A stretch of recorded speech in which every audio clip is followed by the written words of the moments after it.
Hi all, prosperity ഹബിൻ്റെ ഇന്നത്തെ എപ്പിസോഡിലേക്ക് എല്ലാവരെയും വെൽക്കം ചെയ്യുന്നു. ഇന്ന് നമ്മൾ പ്രധാനമായിട്ടും നോക്കുന്നത് നമ്മൾ എന്താണ് അല്ലെന്നുണ്ടെങ്കിൽ നമ്മൾ ആരാണ് എന്നറിയാൻ വേണ്ടിയിട്ട്. നമുക്കറിയാം നമ്മൾ ഈ കാണുന്നതിനപ്പുറം എന്തൊക്കെയാണെന്നുള്ളത് നമുക്കറിയാം, പക്ഷേങ്കിൽ നമുക്കൊരു ഐഡിയ ഇല്ല.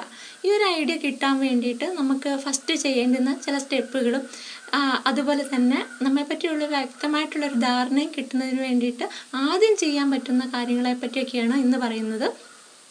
ഇത് ഞാൻ മെയിനായിട്ടും പറയുന്നത് ഞാൻ ആരാണ് എന്നൊരു ചോദ്യം ഉള്ളിൽ ഉയർന്നിട്ടുള്ളവർക്ക് വേണ്ടിയിട്ടാണ്. ഈ ഒരു ചോദ്യം ആരിലൊക്കെ ഉയർന്നിട്ടുണ്ടോ അവരൊക്കെ സ്പിരിച്വൽ വേയിലാണ്, അല്ലെങ്കിൽ സ്പിരിച്വലി ഒരു ഉണർവ് കിട്ടിയവരാണ് എന്ന് വേണം മനസ്സിലാക്കാനായിട്ട്. ഈ ഒരു ചോദ്യം തന്നോട് തന്നെ സ്വയം ചോദിക്കുന്ന ഒരു വ്യക്തി, അല്ലെങ്കിൽ താൻ ആരെന്ന് സ്വയം ചോദിക്കുന്ന ഒരു വ്യക്തി അത് കണ്ടെത്തും വരെ ഒരു വിശ്രമമില്ലാത്ത ഒരു യാത്രയായിരിക്കും. സ്പിരിച്വലി കണക്റ്റഡ് ആയിട്ടുള്ള വ്യക്തികൾ, അല്ലെങ്കിൽ സ്പിരിച്വലി ഉണർവ് ലഭിച്ചിട്ടുള്ള വ്യക്തികൾ പോകുന്ന മേഖല എന്ന് പറയുന്നത് അത് ഡിഫറെൻ്റ് ആയിരിക്കും. ഓരോരുത്തർക്കും ഡിഫറെൻ്റ് ആയിട്ടുള്ള സോൾ പർപ്പസ് ആയിരിക്കും, ലൈഫ് പർപ്പസ് ആയിരിക്കും. അപ്പോൾ അവർ തന്നെ കണ്ടെത്തുന്ന ആ ഒരു യാത്രയിൽ പിന്തുടരുന്ന പാത ഡിഫറെൻ്റ് ആയിരിക്കാം. ആ ഒരു പാത എന്ന് പറയുന്നത് ഒന്നെങ്കിൽ യോഗമാർഗമായിരിക്കാം, യോഗ അതുവഴിയായിരിക്കാം ഒരു എൻലൈറ്റ്മെൻറ്റിലേക്ക് എത്താനായിട്ട് ആ ഒരു വ്യക്തിക്ക് കഴിയുക.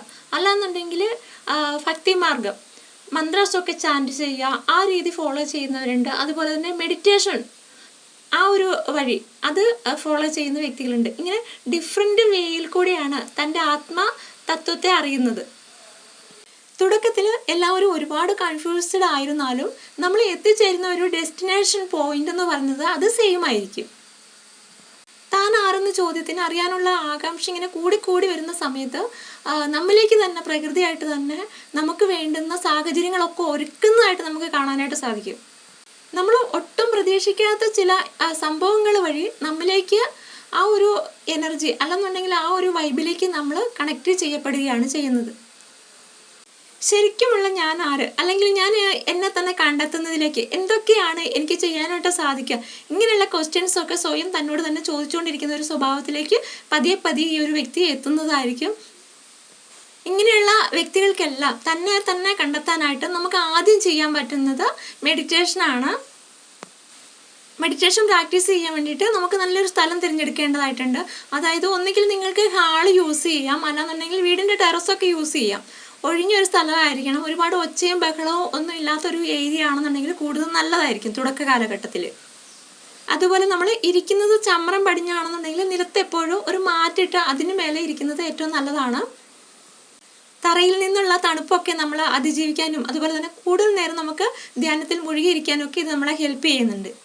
നിങ്ങൾ ചെയറാണ് യൂസ് ചെയ്യുന്നെങ്കിൽ നമ്മുടെ ബാക്ക് ബോൺ സ്ട്രെയിറ്റ് ആയിട്ടിരിക്കാൻ ശ്രദ്ധിക്കുക. ഒപ്പം തന്നെ ആരുടെയെങ്കിലും ഒരു മേൽനോട്ടത്തിൽ വേണം ചെയറിലിരുന്നിട്ട് ചെയ്യാനായിട്ട്. കാര്യം എന്താണെന്ന് വെച്ചിട്ടുണ്ടെങ്കിൽ നമ്മൾ മെഡിറ്റേഷനിൽ മുന്നോട്ട് പോകുന്ന സമയത്ത് നിദ്ര എന്ന് പറയുന്നൊരു അവസ്ഥയിലേക്ക് എത്താറുണ്ട്. അപ്പോൾ ആ ഒരു സ്ഥിതിയിൽ നമ്മൾ ഉറങ്ങി താഴേക്കൊക്കെ വീണ് പോകാനായിട്ടുള്ള സാധ്യതയൊക്കെ ഉണ്ട്. അപ്പോൾ അത് ഒഴിവാക്കുന്നതിന് വേണ്ടിയിട്ട് ആരുടെയെങ്കിലും ഒരു കെയർ ഓഫിൽ നമ്മൾ ചെയ്യുന്നതായിരിക്കും കൂടുതൽ അഭികാമ്യം. അത്യാവശ്യം ഏജൊക്കെ ആയ ആൾക്കാർക്ക് ഭിത്തിയോട് ചേർന്നിരിക്കാം, നട്ടെല്ല് സ്ട്രെയിറ്റ് ആയി ഇരിക്കണം എന്നേ ഉള്ളൂ. സുഖകരമായിട്ടുള്ള ഒരു ആസനത്തിൽ ഇരുന്നതിന് ശേഷം ഒന്നുകിൽ നമുക്ക് കൈകളിൽ ഏതെങ്കിലും മുദ്രകൾ യൂസ് ചെയ്യാം, അല്ലാന്നുണ്ടെങ്കിൽ വിരലുകൾ തമ്മിൽ കോർത്ത് പിടിച്ച് നമ്മുടെ മടിത്തട്ടിൽ റെസ്റ്റ് ചെയ്യും പോലെ വയ്ക്കുക. അതിനുശേഷം കണ്ണുകൾ മെല്ലെ അടയ്ക്കുക. ഉടനെ തന്നെ നമ്മുടെ ശ്രദ്ധയെ ശ്വാസത്തിലേക്ക് കൊണ്ടുവരിക. ഇങ്ങനെ ചെയ്യുന്നത് അനാവശ്യ ചിന്തകളെ നമ്മളിൽ നിന്നും ഒഴിവാക്കുന്നതിന് വേണ്ടിയിട്ടാണ്. ഈ ഒരു നിലയിൽ നിങ്ങൾക്ക് എത്ര നേരം ഇരിക്കാൻ പറ്റുന്നോ ആ ഒരു ടൈം വരെയോ തുടരുക. പോകെ നമുക്ക് ശൂന്യവുമായിട്ട് കണക്ട് ചെയ്യാൻ പറ്റും. അതായത് മൈൻഡ് എംപ്റ്റി ആവുന്ന ഒരു സ്ഥിതി. ഈ ഒരു നിലയിൽ നിങ്ങൾക്ക് എത്ര തുടരാൻ പറ്റുന്നതോ അത് അത്രത്തോളം തന്നെ കണ്ടിന്യൂ ചെയ്യാം. ഈ ഒരു സ്ഥിതിയിലേക്ക് നമുക്ക് എത്താനായിട്ടുണ്ടെന്നുണ്ടെങ്കിൽ നമ്മൾ മെഡിറ്റേഷനിൽ സക്സസ് ആയി എന്ന് വേണം മനസ്സിലാക്കാനായിട്ട്. ഇനി പറയാനുള്ളത് ഡെയിലി ലൈഫിൽ നമ്മൾ മെഡിറ്റേഷൻ ഫോളോ ചെയ്യുക, അതുപോലെ തന്നെ ഡെയിലി പ്രാക്ടീസിന് വേണ്ടിയിട്ട് മാറ്റി വയ്ക്കുക എന്നുള്ളതാണ്. എല്ലാവർക്കും തൻ്റെ ഉള്ളിലുള്ള യഥാർത്ഥ സ്വരൂപത്തെ അറിയാനായിട്ട് സാധിക്കട്ടെ. എല്ലാവർക്കും ആ ഒരു സത്യത്തിലേക്ക് എത്താനായിട്ട് മെഡിറ്റേഷൻ വഴി തുറക്കട്ടെ എന്ന് ആശംസിച്ചുകൊണ്ട് ഇന്നത്തേക്ക് അവസാനിപ്പിക്കുന്നു. വേറൊരു ദിവസം വീണ്ടും ഒരു വിഷയമായി കാണുമ്പോഴേക്കും thank you all. Tata, bye by.